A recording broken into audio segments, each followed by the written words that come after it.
Jhumka shape neck cutting ఉంది. ఈ మగ్గం వర్క్ చేపించా. నేను ఈ కటింగ్ స్టార్ట్ చేస్తాను. లెంత్ 14 ఇంచెస్ తీసుకున్నా. స్ట్రేట్ మార్కింగ్ చేస్తాను. ఫస్ట్ ఆర్మ్ హోల్ 7 ఇంచెస్ తీసుకుంటా. హై నెక్ కటింగ్ ఉంది. ఇది హై నెక్లోనే జుమ్కా షేప్ ఉంది. 7 ఇంచెస్ ఆర్మ్ హోల్ తీసుకొని స్ట్రేట్ మార్కింగ్ చేసా. 35 చెస్ట్ ఉంది. 35కి 4 భాగా చేసి మార్కింగ్ చేశాను. ఇక్కడ 2 ఇంచెస్ పైన హైట్ తీసుకుంటాను. షోల్డర్ హైట్ 14 ఉంది. సగం 7 తీసుకున్నా. ఇక్కడ 1 ఇంచ్ పెట్టి షేప్ చేసా. ఇప్పుడు ఇది కట్ చేస్తాను. కట్ చేసిన తర్వాత ఇది front part prince cutting padded blouse ఉంది. ప్యాడెడ్ కూడా ఎలా కట్ చేయాలో చూపిస్తా. ఇక్కడ మార్కింగ్ చేసి చూపిస్తాను. 1/2 ఇంచ్ ముందుకు మార్జింగ్ తీసుకున్నా హుక్స్ పట్టీ కోసం. ఇక్కడ 3.5 తీసుకున్నా. అక్కడ 1 ఇంచెస్ పైన తీసుకొని మార్కింగ్ చేస్తాను. ఇలా ఇక్కడ నుంచి ఎక్కడ కలిపిస్తా. ఈ పాయింట్ ఆ పాయింట్ వరకు పైన నుంచి 9 ఇంచెస్ తీసుకొని కప్స్ ఎలా పెట్టాలి చూపిస్తాను. చూడండి. ఇక్కడ ఇంచున్నర తీసుకున్నా. క్రాస్ తీసుకొని ఇలా షేప్ చేస్తా. షేప్ చేసి పైన నుంచి 9 ఇంచెస్ తీసుకున్నాను. అదే కప్స్ పాయింట్ ఉంది. ఇక్కడ రౌండ్ చేసి కూడా చూపిస్తాను. ఇలా కప్ సైజ్ ఉంటుంది. ఇలా ఇప్పుడు ఇది కట్ చేస్తాను మార్కింగ్ చేసి. ఫ్రెండ్స్, ఛానల్కి కొత్త ఉంటే సబ్స్క్రైబ్ చేయండి, షేర్ చేయండి.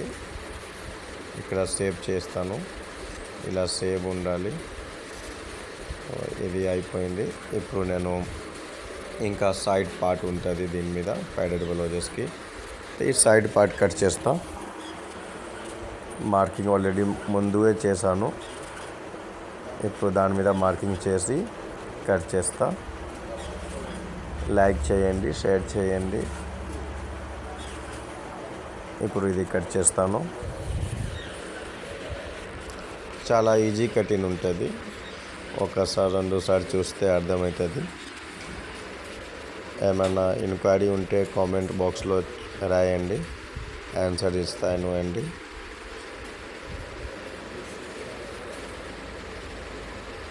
ఇది కట్ చేస్తాను సైడ్కి. దీని తర్వాత చేతులు కట్ చేస్తా.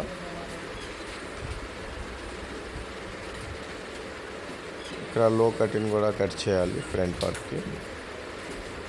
ఫస్ట్ చేతులు కట్ చేస్తాను. ఇది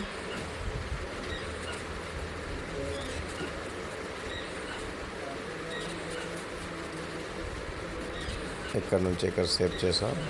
లూజ్ ఎంత ఉంటే అంత పెట్టాలి. ఇప్పుడు దీని మీద వర్క్ కూడా కింద నేను అటాచ్ చేస్తా. సో వర్క్ ఎలా కింద అటాచ్ చేయాలి అది కూడా చూపిస్తా. బార్డర్ పైన ఉంటుంది, కింద వర్క్ ఉంటుంది. 1 ఇంచెస్ సైజ్ పట్టీ ఉంది వర్క్. లో కటింగ్ చేసి నేను అది కూడా చూపిస్తాను. నెక్ కటింగ్ చేస్తాను. ముందు నెక్, వెనక నెక్ కట్ చేయను. ఆల్రెడీ వర్క్ ఉంది. సో వర్క్తోనే స్టిచ్చింగ్ చేసి డైరెక్ట్ పల్టీ చేస్తా. ఇక్కడ 2.5 ఇంచెస్ టక్స్ కోసం తీసుకున్నాను. మార్కింగ్ చేసి చేస్తాను. ఇది మార్కింగ్ చేస్తే 2 పార్ట్లో వస్తుంది.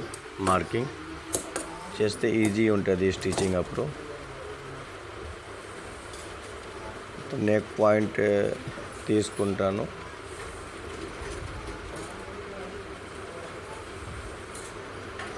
ఇక్కడ చేతుల కింద బార్డర్ అటాచ్ చేయాలి. ఇప్పుడు నేను నెక్ కటింగ్ చేస్తాను. ఫస్ట్ ముందు బ్యాక్ పార్ట్ కటింగ్ చేస్తా.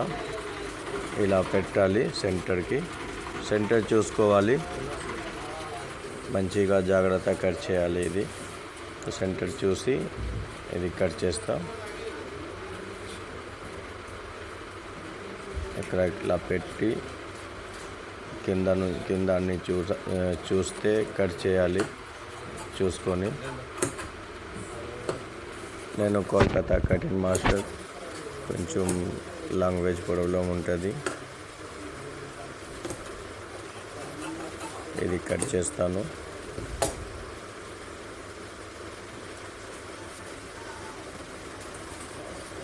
ఫ్రంట్ పార్ట్లో కూడా వర్క్ ఉంది. ఫ్రంట్ పార్ట్ కూడా 2 సైడ్ వర్క్ ఉంది. బ్యాక్ పార్ట్ కటింగ్ అయిపోయింది. చేతులు బార్డర్ కట్ చేస్తాం. చేతులు బార్డర్ కట్ చేసిన తర్వాత దీని కిందే అటాచ్ చేయాలి.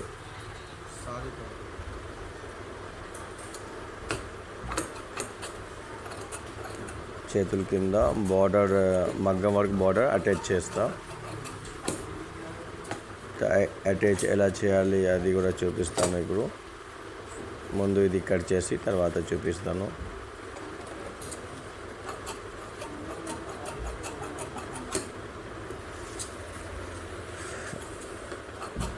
ఇది కట్ చేసి దాని కింద పెడతాను. లైక్ చేయండి, షేర్ చేయండి. మీరు లైక్ చేస్తే, సబ్స్క్రైబ్ చేస్తే నాకు ఇంకా హ్యాపీ ఉంటుంది. ఇంకా వీడియో తయారు చేస్తా. మీ లైకే సపోర్టింగ్ ఉంటుంది నాకు. ఇక్కడ ఇలా బార్డర్ అటాచ్ చేస్తా. ఇలా చేస్తే కింద ఉండాలి, వర్క్ పట్టి కింద ఉండాలి, బార్డర్ పైన నుంచి ఉండాలి. అప్పుడు జాయింట్ లేకుండా కనపడుతుంది. ఇట్లా మంచిగా పెట్టి ఇట్లా శుభ్రంగా నీట్గా స్టిచ్చింగ్ చేస్తే అప్పుడు జాయింట్ లేకుండా కనపడుతుంది. కింద ఉండాలి వర్క్ మెటీరియల్, పైన ఉండాలి బార్డర్. అప్పుడు జాయింట్ లేకుండా ఉంటుంది. ఇది చేతులు బార్డర్ కటింగ్ అయిపోయింది. ఫ్రంట్ పార్ట్ ఉంది అంతే, అది కూడా అయిపోతుంది. ఏమన్నా ఎలా వీడియో కావాలంటే చెప్పండి. ఏ వీడియో కావాలా ఆ వీడియో తయారు చేస్తాను అండి. ఫ్రంట్ పార్ట్ కట్ చేస్తాను. వర్క్ అన్నీ మంచిగా చూసుకొని కట్ చేయాలి. క్లాత్ కింద పైన స్ట్రైట్ రావాలి. ఇట్లా పెట్టి కిరోస్ ఉంటే ప్రిన్స్ కటింగ్కి కిరోస్ వద్దు అండి. క్రాస్ కటింగ్కి క్రాస్ ఉండాలి. ప్రిన్స్ కటింగ్కి ఆల్రెడీ ప్యాడర్ ఉంటుంది. క్రాస్ అవసరం లేదు.